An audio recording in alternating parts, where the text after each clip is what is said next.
అప్పుల బాధలు వెంటాడుతున్నాయా? అయితే 6 JVR వారి జాతిరత్నాలు ధరించండి. రైట్, బ్రేకింగ్ న్యూస్ వస్తున్నాం మనం టీవీ స్క్రీన్ పై. జంతర్ మంతర్ వద్ద కాక్రోచ్ జనతా పార్టీ అంటే సిజేపీ నిర్వహించిన నిరసనపై పార్లమెంట్లో కేంద్రం కీలక నిర్ణయం ప్రకటించింది. సో ఈ నిరసనలో 2873 మంది క్రిమినల్స్ను గుర్తించారని చెప్పింది. So facial recognition system and real time face అయితే ఆ సాంకేతికత ద్వారా నేర చరిత్ర కలిగిన వాళ్ళని మొత్తాన్ని గుర్తించారు.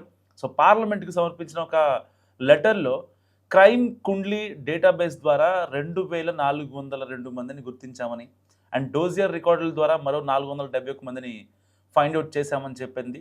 సో నేరస్తుల్లో వివిధ నేరాలకు పాల్పడిన వ్యక్తులు ఉన్నట్లుగా చెప్పింది కేంద్రం. సో 101 మంది హత్యా కేసులతో, 62 మంది హత్యాయత్నం కేసులతో, మరి 284 మంది దోపిడీ అండ్ దొంగతనం సంబంధిత నేరాలతో సంబంధం కలిగి ఉన్నారని చెప్పింది కేంద్రం. అండ్ అత్యాచార కేసుల్లో నిందితులుగా ఉన్న 61 మంది, పోక్సో కేసులో ఉన్న 6గురిని గుర్తించామని కూడా చెప్పింది. అండ్ మరో 25 మంది మహిళలపై లైంగిక వేధింపులకు పాల్పడినట్టు కూడా ఆధారాలు ఉన్నాయని వాళ్ళపై కేసులు పెడతామని కూడా కేంద్రం చెప్తున్న పరిస్థితి. అండ్ ఆయుధాల చట్టం కేసుల్లో 229 మందిని, దొంగతనం కేసుల్లో 135 మంది, కిడ్నాప్ సంబంధిత నేరాల్లో 19 మందిని and narcotic drugs and psychotropic substances చట్టం కింద నమోదైన కేసుల్లో 67 మందిని గుర్తించారు. మొత్తం 1884 మందిని సో ఈ బిఎన్ఎస్ ఐపీఎస్ చట్టాల కింద పర్టికులర్గా ఉన్నారట. సో ఈ యొక్క డేటా మొత్తాన్ని ఫేషియల్ రికగ్నిషన్ యాప్ ఉంటుంది కదా, సో అయితే మనం అక్కడ ఎక్కడన్నా బయటకు వెళ్ళినప్పుడు బహిరంగ ప్రదేశాల్లో చాలా పెద్ద పెద్ద కెమెరాస్ ఉంటాయి. సో మనం ఏమనుకుంటాం, ఏదో లైట్లకు పెట్టారులే, లేదంటే అది మనల్ని ఏం చేస్తుందిలే అనుకుంటూ ఉంటాం. కొన్నిసార్లు తెలిసిన వాళ్ళనే తెలియని వాళ్ళని ఎవరైనా అంతే అనుకుంటారు. కానీ ఆ కెమెరా మీ యొక్క ఫేస్ని ఎంత టైట్గా జూమ్ చేస్తుందంటే దగ్గరకు వచ్చేంత వరకు కూడా అక్కడ ఉన్న పిన్ పిన్ టు పిన్ కనిపిస్తుంది అనమాట. సో అలాగే ఇప్పుడు ఈ యొక్క నిందితుల్ని, ఒక నేర చరిత్ర ఉన్నటువంటి క్రిమినల్స్ని మొత్తాన్ని పట్టుకున్నారు జంతర్ మంతర్ దగ్గర సిజేపీ. దాదాపుగా 5 రోజులు పట్టింది వీళ్ళకి, అంటే కేంద్రానికి ఒక నివేదిక ఇవ్వడం కోసం. అయితే యూనియన్ టెరిటరీ ఢిల్లీలో ఆ టెరిటరీ పోలీసులు ఎవరైతే ఉన్నారో వీళ్ళు 4-5 రోజుల పాటు చాలా జాగ్రత్తగా శ్రమించి అయితే ఉన్న సాంకేతికతను వాడుకొని ఆ ఫేషియల్ రికగ్నిషన్ యాప్ల ద్వారా, ఇంకా గతంలో ఉన్నటువంటి అయితే వాళ్ళ దగ్గర తీసుకున్నటువంటి పిక్స్ ఆధారంగా ఎఫ్ఐఆర్లు నమోదైనవి, ఐపీసీ కింద, ఇంకా బిఎన్ఎస్ఎల్ కింద, ఈ సెక్షన్ల కింద ఎవరైతే కేసులు నమోదు చేశారో వాళ్ళని మొత్తాన్ని దాదాపుగా 2800 మంది నేర చరిత్ర కలిగిన ఉన్న వాళ్ళు జంతర్ మంతర్ సిజేపీలో వీళ్ళు విధ్వంసం చేశారు. ఇప్పటికే చాలామంది అంటే ఆల్మోస్ట్ నీట్ ఎగ్జామ్ గురించి మాట్లాడుకుంటే సరే ఏ ప్రభుత్వం ఉందా, ఎవరున్నారా, పాలకులు, అసలు ఇదంతా మ్యాటర్ కాదు. నీట్ పేపర్ లీకేజ్ అనేది అత్యంత దారుణమైన విషయం. మోడీ గారు ఒక మాట అన్నారు, సో దీని వెనకాల ఎవరున్నామని సరే వదిలిపెట్టమని చెప్పారు. సో దానికి సంబంధించి ఒక ట్రాన్స్పరెంట్ ఎంక్వైరీ కొనసాగుతున్న నేపథ్యంలో అసలు ఆ రోజు ప్రొటెస్ట్ జరిగింది. దాదాపుగా 25 రోజులు 30 రోజులు ప్రొటెస్ట్ జరిగింది. ఈ ప్రొటెస్ట్లో చాలామంది విధ్వంసం క్రియేట్ చేయడం చూశారు. అంటే ఒక రకంగా విద్యార్థులు అయితే అంత విధ్వంసం చేయరు, అంటే వెళ్ళి సీసీటీవీ ఫుటేజ్ వాటిని కొట్టడం, వాటిని తీసుకెళ్ళిపోవడం, లేదంటే మోడీ పిక్ తీసుకొని ముగ్గేసి అతి జిగుప్సాకరంగా అక్కడ చేష్టలు చేయడం, అమానవీయంగా మాట్లాడటం, మోడీ గారు వాళ్ళ అమ్మని తిట్టడం, లేదంటే ఇంకెవరో అమ్మలు తిట్టడం, లేకపోతే రాముడు సీతను అవమానించడం. అక్కడ ఇంత డ్రాస్టిక్గా, ఇంత ఎక్స్ట్రీమ్గా డిస్ట్రక్షన్ అనేది ఉండదు. ఒకవేళ అక్కడ డిస్ట్రక్షన్ ఉంది అని తేలితే వెంటనే కేసులు పెడతామని చెప్పారు. సో అప్పుడు సిజేపీ ప్రతినిధులు ఏం చెప్పారు, ఎప్పుడైతే cockroach Janata party chief Abhijit ఈ నిరాహార దీక్షను ఎప్పుడైతే వదిలేస్తామని చెప్పాడో, సో వెళ్ళి వెంటనే కేంద్ర మంత్రులతో సమావేశమయ్యారు. అండ్ దాని తర్వాత బయటకు వచ్చిందో ఒక ప్రెస్ మీట్ పెట్టారు. ఏమనంటే, అక్కడ విధ్వంసం చేసిన వాళ్ళకి మాకు సంబంధం లేదు, అక్కడ విధ్వంసం చేసిన వాళ్ళకి కాక్రోచ్ జనతా పార్టీకి సంబంధం లేదు, మేము చాలా రాజ్యాంగం ప్రకారం మాత్రమే మేము అక్కడ ఒక ప్రొటెస్ట్ చేసాం, అండ్ దానికి సంబంధించి మా డిమాండ్స్ని మీరు యాక్సెప్ట్ చేస్తున్నారు కాబట్టి మేము ఈ యొక్క ప్రొటెస్ట్ని మేము వెనక్కి తీసుకుంటున్నాం, మేము వెనక్కి తగ్గుతున్నాం అని చెప్పి కంప్లీట్గా సిజేపీ వాళ్ళే ప్రతినిధులే వాళ్ళు ఒక మాట చెప్పిన పరిస్థితి. అండ్ దాని తర్వాత ధర్మేంద్ర ప్రధాన్ రాజీనామా, ఆ తర్వాత పబ్బులకి వెళ్ళిన వాళ్ళు పబ్బులకి వెళ్ళారు, క్లబ్బులకి వెళ్ళిన వాళ్ళు క్లబ్బులకి వెళ్ళారు, అండ్ ఫామ్ హౌస్లకి వెళ్ళిపోయిన వాళ్ళు ఫామ్ హౌస్లకి వెళ్ళిపోయారు. ఇక ఎవరు కూడా దాని గురించి మాట్లాడిన ఇది లేదు. సో సీన్ కట్ చేస్తే ఇప్పుడు ఈ విద్యార్థుల ముసుగులో అయితే సరిగ్గా ఆ జంతర్ మంతర్ ప్రొటెస్ట్ అప్పుడు మోడీ ఒక వీడియో రిలీజ్ చేశారు. దీని వెనకాల ఎవరున్నా వదిలిపెట్టమని చెప్పి, ఒకటి నీట్ పేపర్ అండ్ రెండోది ఈ ప్రొటెస్ట్ వెనక ఎవరున్నా వదిలిపెట్టమని చెప్పి చాలా క్లియర్గా చెప్పారు.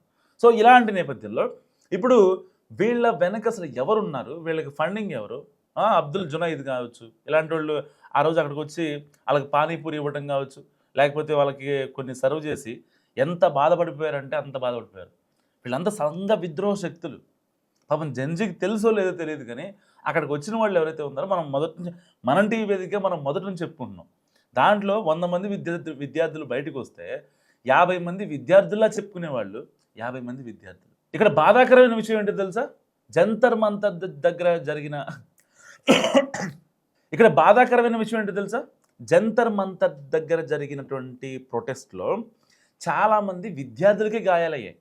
కానీ ఈ ప్రొటెస్ట్ని అడ్డం పెట్టుకున్న సో కాల్డ్ ఎవరైతే ఉన్నారో ఎవరు కూడా వాళ్ళని అసలు ఒక్కళ్ళు కూడా పరామర్శించిన దాఖలాలు లేవు. ఇప్పుడు వాళ్ళంతా వీడియోలు చేసి పెడుతున్నారు సోషల్ మీడియాలో. ఏమని, మా పిల్లాడు ఆ రోజున జంతర్ మంతర్ దగ్గరికి వెళ్ళి వాడికి ఇబ్బంది అయిందండి, ప్రభుత్వం కొంచెం పట్టించుకోవాలి మమ్మల్ని అని చెప్పి మాట్లాడుతున్న పరిస్థితి.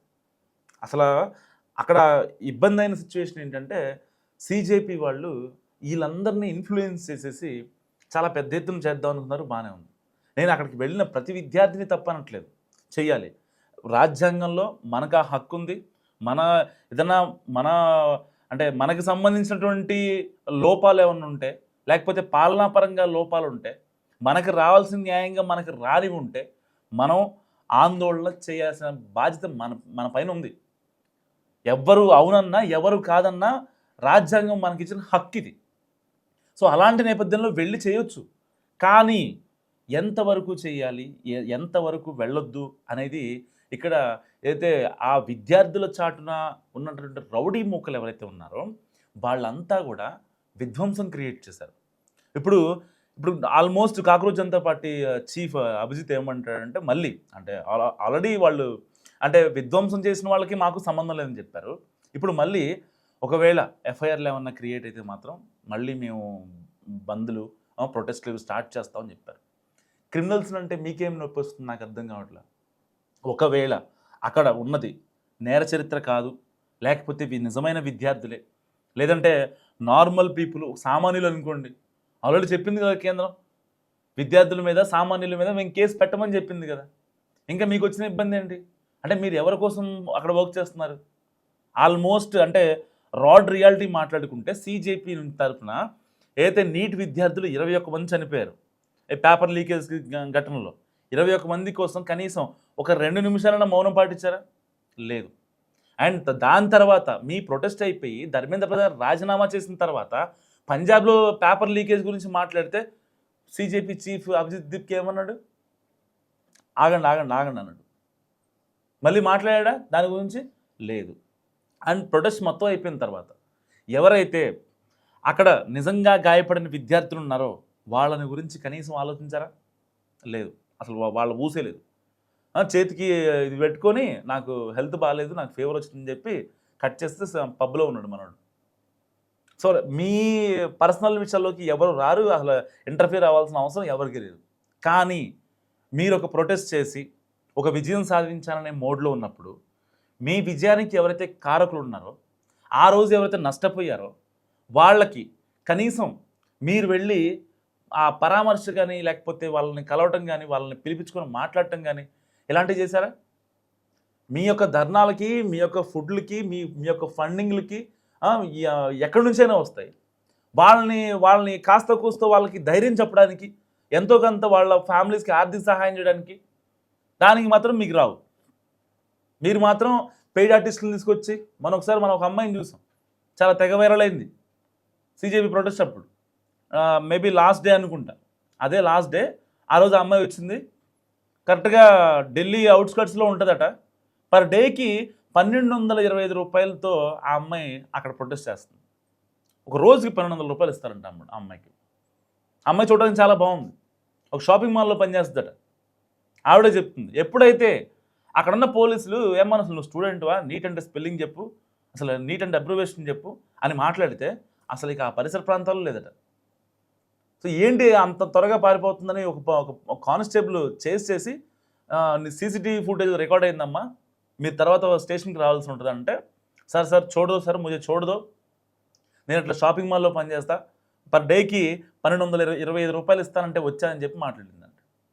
అంటే ఈ నేర చరిత్ర ఉన్నవాళ్ళు, దోపిడీ, లేకపోతే డబ్బులు దొంగతనాలు, అమ్మాయిలను రేప్ చేసినోళ్ళు, చిన్నపిల్లలను అత్యాచారాలు చేసినోళ్ళు, లేదంటే గనక ఈ యొక్క ఉపా చట్టం కింద ఉన్నోళ్ళు, ఎన్‌డీపీఎస్ కింద ఉన్నవాళ్ళు, వీళ్ళ ప్రొటెస్ట్ చేసేది. వాళ్ళకి ప్రొటెస్ట్ చేసే హక్కు లేదన్ను. కానీ వాళ్ళు చేసింది ప్రొటెస్ట్ కాదు, విధ్వంసం. అంటే ఆల్మోస్ట్ జంతర్ మంతర్ దగ్గర ఉన్న ఒక పెట్రోల్ పంప్‌లో వీళ్ళెళ్ళి లైటర్ పట్టుకొని నుంచున్నారు. ఎంత దారుణం, ఎంత హాస్యాస్పదం అసలు. అంటే ఒకళ్ళని రాజీనామా చేయడం కోసం, ఒకళ్ళ మీద బ్లేమ్ వేయడం కోసం మీరు ఎంతకైనా తెగిస్తారా? చేయలేదు. చేసుంటే ఎంత దారుణం ఉండేది. సో ఇలాంటివి ఒక నీట్ రాసే విద్యార్థికి ఇలాంటి ఆలోచనలు వస్తాయా? లేకపోతే కంప్లీట్‌గా నేర చరిత్ర ఉన్న వాళ్ళకి వస్తాయా? నేపథ్యంలో ఇప్పుడు కాక్రోచ్ జనతా పార్టీ మళ్ళీ ఒక స్టాండ్ తీసుకుంది. ఏమని?